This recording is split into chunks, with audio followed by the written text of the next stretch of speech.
I poćemo ljudi moji, da li se danas je samo nama tu Helena, ja ću odgovarati na pitanja ona što mi priča.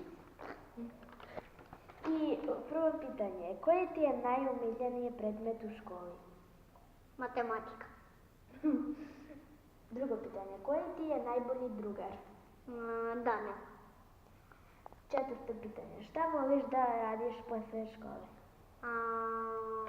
Igram Brawl Stars. Kako? Igram Brawl Stars. Peto pitanje, koji je tvoj omiljeni grad?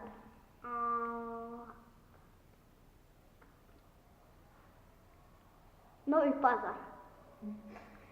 Šesto pitanje, šta voliš da jedeš?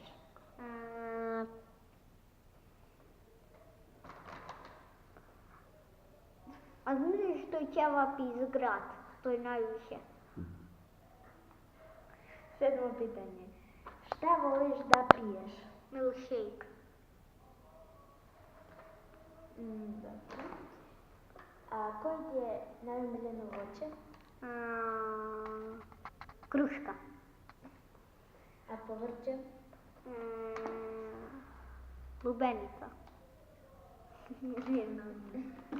Ja ne znam ni voće i povrće. I deveto pitanje. Ljudi, to je kraj što se tiče ove